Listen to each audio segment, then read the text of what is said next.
Hello friends, welcome to our YouTube channel. अगर आपने अभी तक चैनल को सब्सक्राइब नहीं किया है तो इसे सब्सक्राइब कर ले और बेल आइकन प्रेस कर दे ताकि आपको हमारे वीडियोस की अपडेट मिलती रहे। तो चलिए शुरू करते हैं इसी के साथ आज का अपना वीडियो। तो हमारा वीडियो है जीएस टेस्ट पेपर 92 और आज का हमारा पहला क्वेश्चन है,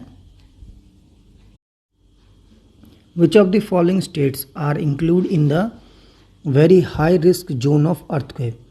यानी इनमें से कौन से राज्य हाई रिस्क यानी कि सबसे ज़्यादा रिस्क होता है इनको अर्थक्वेक का, उसमें इंक्लूडेड है। तो आपके ऑप्शन है A Assam, first Assam, second Nagaland, third Tripura और फोर्थ गुजरात। तो आपको बताना कौन सा स्टेटमेंट सही है।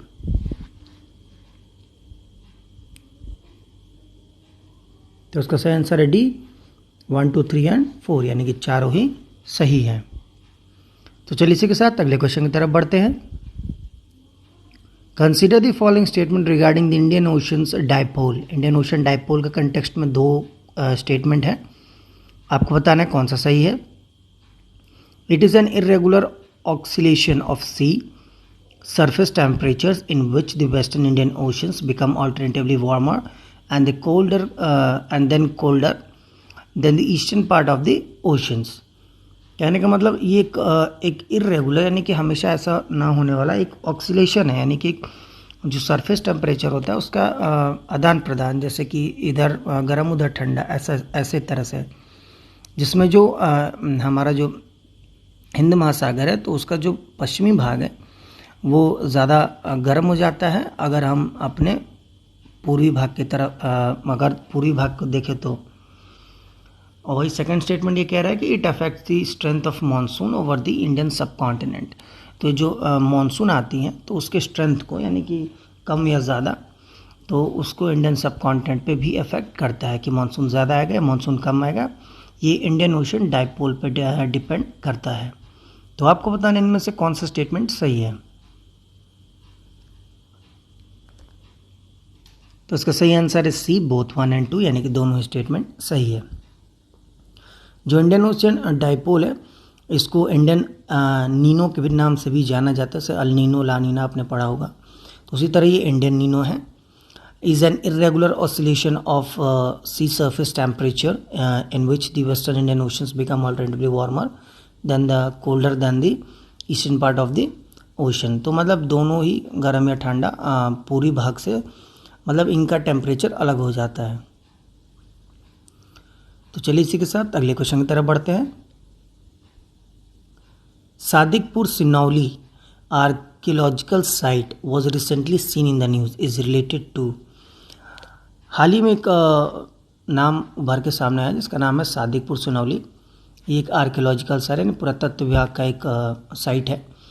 तो आपको बताना ये कहाँ स्थित है, यानी कि किस राज्य से जुड़ा हुआ है। तो इसका सही आंसर है डी, उत्तर प्रदेश। ये एक एंशिएंट साइट है जहाँ chariot, swords and other objects मिले हैं। चैरियट यानी कि हमारा जो बग्गी होता है वो, स्वॉर्ड्स तलवार और बाकी दूसरे सामान पाए गए, और कुछ वॉरियर क्लास के भी सामान पाए गए हैं। ये लगभग 4000 साल पुराना है और ये बागपत डिस्ट्रिक्ट यानी बागपत जो ज़िला है हमारा वेस्टर्न यूपी की तरफ, वहाँ ये स्थित है। और इसको नेशनल इम्पोर्टेंस के मतलब देश के स्तर पे, मतलब एक नेशनल लेवल पे इसको इम्पोर्टेंट डिक्लेयर किया गया है। तो चलिए इसी के साथ अगले क्वेश्चन की तरफ बढ़ते हैं। Consider the following pairs, match the following दे रखा है, एक तरफ ट्राइब है और एक तरफ स्टेट है।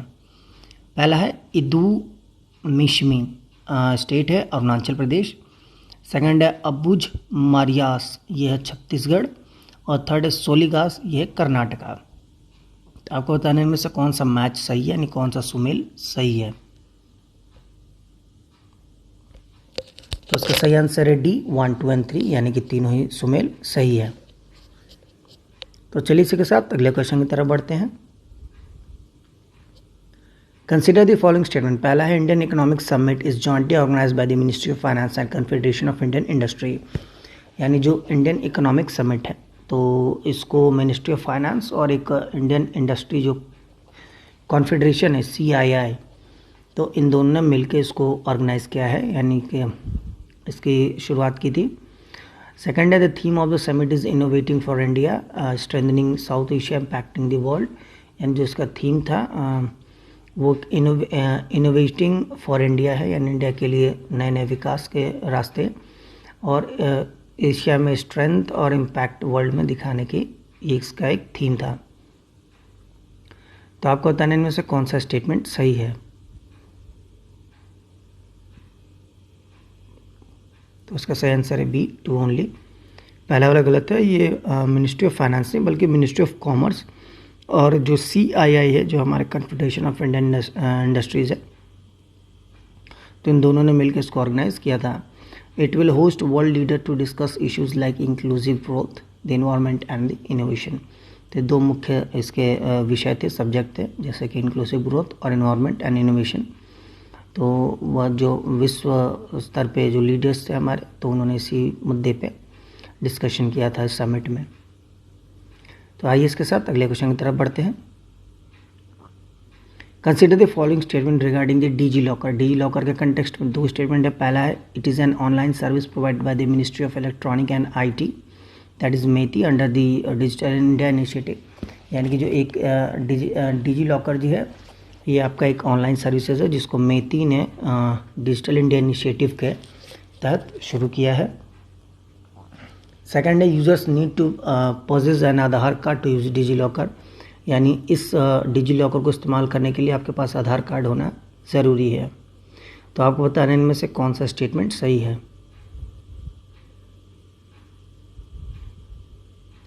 तो उसका सही आंसर है सी, बोथ 1 and 2, यानी कि दोनों ही स्टेटमेंट सही है। तो चलिए इसी के साथ अगले क्वेश्चन की तरफ बढ़ते हैं। Consider the following statement regarding the bar headed goose. जो बार हेडेड गूज है इसके कंटेक्स्ट में 2 स्टेटमेंट है। पहला है it is a least concern species, यानी कि ये मतलब इस पर कम से कम ध्यान देने वाली स्पीसीज़ है। सेकेंड है they are found in the central China and Mongolia, यानी कि ये मध्य चाइना और मंगोलिया के कुछ हिस्सों में पाया जाता है। थर्ड है it is reportedly sighted first time in the Karingali Puncha wetland Kerala.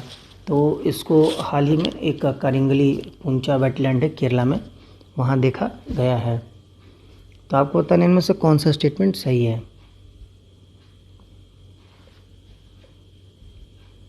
तो उसका सही आंसर है सी, 1, 2 and 3, यानी कि तीनों ही बार हेडेड गूज के कंटेक्स्ट में सही है। तो चलिए इसी के साथ अगले क्वेश्चन की तरफ बढ़ते हैं।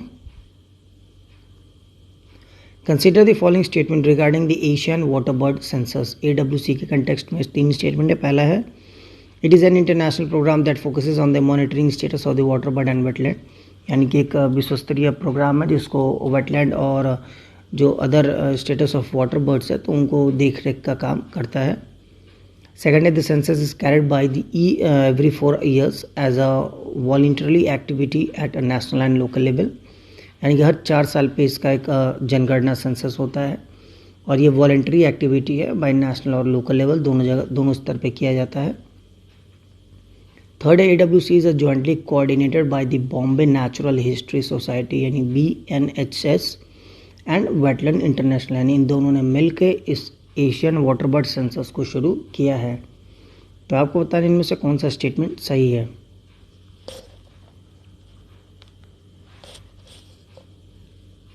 तो उसका सही आंसर है बी, 1 and 3 ओनली। सेकंड वाला गलत है। ये हर 4 साल पर नहीं बल्कि हर साल जनवरी में किया जाता है। तो चलिए इसी के साथ अगले क्वेश्चन की तरफ बढ़ते हैं। For the ISRO, the year 2019 is significantly in many codes. ISRO celebrates the 50-year legacy of its propellant named as Mrinal.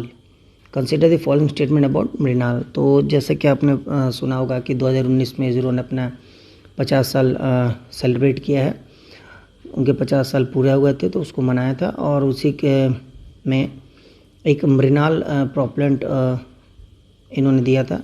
तो उसके कंटेक्स्ट में 3 स्टेटमेंट है, आपको बताना है कौन सा सही है। पहला है it was the composite solid propellant that got developed for sounding rocket.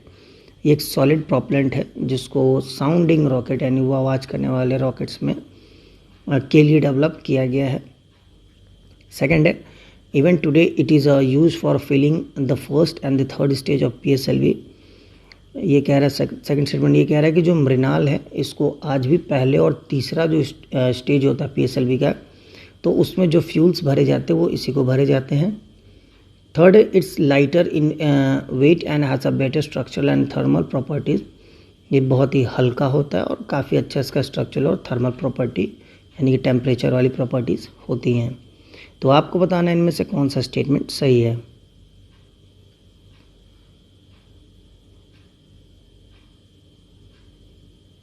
तो उसका सही आंसर अभी 1 and 3 ओनली, सेकंड वाला गलत है। Mrinal did not find extensive use with the ISRO in the later years due to the scaling up issues.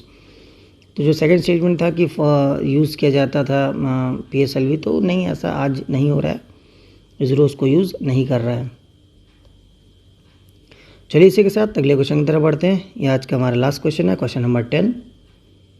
It's a planned solar mission which consist of the constellations of 4 suitcase sized cube satellites that will orbit the Earth for studying about the formation and development of corona, which connects further with the interplanetary medium. The above given statement best describe about among the following solar mission. तो एक statement दे रखा है, आपको बता रहा है कि मतलब कि एक सोलर मिशन था जिसको 4 सूटकेस वाले सैटेलाइट की तरह बनाया गया है, और इसका जो मुख्य उद्देश्य है वो जो कोरोना होता है सन का, ये बीमारी नहीं है आजकल वाली, तो ये कोरोना जो सन की बात कर रहा है, तो उसको पढ़ने के लिए उसका इस्तेमाल किया गया है। तो आपको बताना है किस सैटेलाइट की बात कर रहा है, कौन से सोलर मिशन की बात कर रहा है। तो इसका सही आंसर है D, PUNCH. The polarimeter to unify the corona and the heliosphere और a PUNCH mission will focus directly on the sun's outer space, the corona and how it generate the solar wind. कहने का मतलब जो हमारा mission है, PUNCH mission जो solar mission है, तो इसका मुख्य उद्देश्य सन के बाहरी सतह जो होती है उसको पढ़ने का, ताकि जो सोलर विंड्स होती हैं, जो सौर हवाएं होती हैं, तो उनको जो वायु चलती हैं तो उनको समझा जा सके। Composed of 4 suitcase size satellite है ये, जैसा कि हमने बताया था आपको। PUNCH will image and track the solar winds as it leaves the sun. तो इस सन के सोलर विंड्स को पढ़ने के लिए बनाया गया है। तो फ्रेंड्स, इसी के साथ आज का हमारा वीडियो ख़त्म होता है। जाने से पहले हम आपको हमारा जो लास्ट वीडियो था यानी GS टेस्ट पेपर 91, तो उसका क्वेश्चन ऑफ द डे था, उसका आंसर बता देते हैं आपको। तो क्वेश्चन ऑफ द डे था, विच of the following compound cause permanent hardness of water. कौन सा ये कंपाउंड है जो कि वाटर का परमानेंट हार्डनेस यानी कि उसको सॉलिड में कन्वर्ट कर देता है। तो इसका सही आंसर है सी, मैग्नीशियम सल्फेट। तो चलिए इसी के साथ आज का GS टेस्ट पेपर 92 का क्वेश्चन ऑफ द डे देख लेते हैं। तो आज का हमारा जो क्वेश्चन ऑफ द डे है वो है, Which one of the following tree is considered to be an environmental hazard? यानी कि इनमें से कौन सा पेड़ है जिसको पर्यावरण के लिए खराब माना जाता है। आपके ऑप्शन है ए बबूल, बी अमालताज, सी नीम या डी यूकलिप्टस। फ्रेंड्स, अगर आपको हमारा वीडियो अच्छा लगा हो तो इसे लाइक करें, शेयर करें, हमारे चैनल को ज़रूर सब्सक्राइब करें। साथ ही आप हमें नीचे कमेंट बॉक्स में हमारे क्वेश्चन ऑफ द डे का आंसर ज़रूर दें। तब तक के लिए thank you for watching and bye bye.